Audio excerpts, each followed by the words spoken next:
It began like any other ordinary morning. Sunlight brushing against the kitchen walls, coffee still lingering in the air until my eyes landed on the envelope. It lay there, perfectly placed on the counter like it belonged there, like it had been waiting. My name was written across the front in his familiar handwriting, that soft slant I'd come to know so well. At first, I thought it was nothing, just a note explaining that he'd gone out early, maybe to work or to visit his mother. But something about it unsettled me. A quiet tension stirred low in my belly, like the first ripple before a deep storm. The weight in my chest shifted, unfamiliar and dense, like the silence in the house had grown teeth. There were no shoes by the door, no distant hum of the shower. The bed was still unmade, rumpled sheets and cold pillows echoing absence in a way louder than any words could. Something was wrong, terribly, irreversibly wrong. I could feel it. My fingers trembled as they reached for the envelope, already betraying the storm building inside me. Even before I opened it, I knew it wasn't going to be simple. It had a strange finality to it, the kind of weight that settles in the air before thunder splits the sky. I peeled it open slowly, every motion a quiet betrayal of my wish to keep pretending. At the top of the letter, only 2 words waited. Goodbye, Emmer. They didn't scream. They didn't bleed. But they gutted me. My breath caught, folding it on itself. The rest of the letter unfolded in quiet devastation, not as a confession from him, but as a mirror to mine, a mirror I had refused to face until now. He knew. He had known for a long time. Since that night, I came home with the scent of another man's cologne clinging to my skin, laughing off my lie about working late. Since the suspicious phone calls taken behind closed doors, the longer-than-necessary showers, the girls' nights that were nothing of the sort, he hadn't been blind. He had seen it all. And what shattered me wasn't just that he had noticed, but that he hadn't confronted me. He had waited for me to come clean, waited, hoping the woman he loved might still exist beneath the deception. He had given me time, space, grace, until every quiet moment would be chipped away at his spirit, until he became someone I barely noticed anymore, hollowed out, faded at the edges, retreating deeper into himself.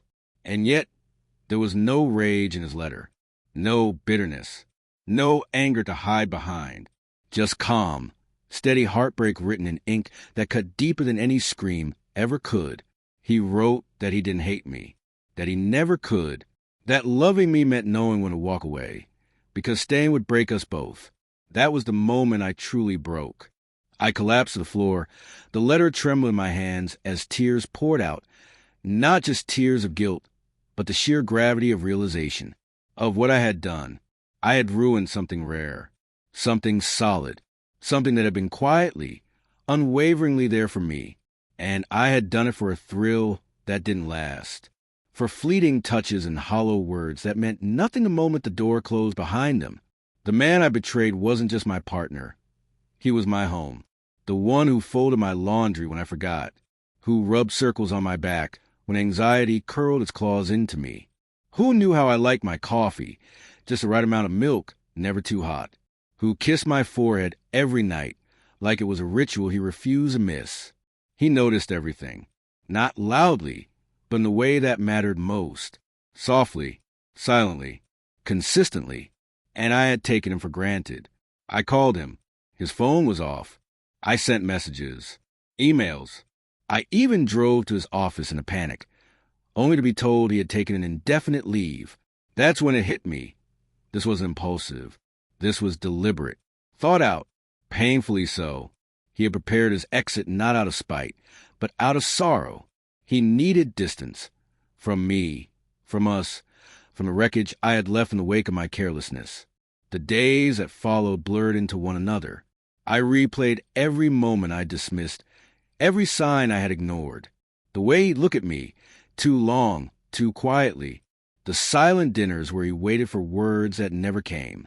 The mornings when he asked if I was okay, and I smiled like a stranger. I wanted to believe he might come back. That maybe, with enough time, we'd talk. Maybe he'd forgive me. But weeks turned into months. And then, through mutual friends, I heard he had moved, left the city entirely, started over in a quiet little town. No scandal. No angry words. Just a clean, dignified exit. When people asked, he only said, "It didn't work out." That was all. Eventually, I wrote back. A letter, not full of excuses or elaborate explanations. Just the truth. That I was wrong. That I loved him. That I had ruined something beautiful. Because I didn't know how to love something real. Something pure. I never received a reply. I didn't expect one. His goodbye had already been said. But I still keep that letter. Folded with care. Tucked away in a drawer.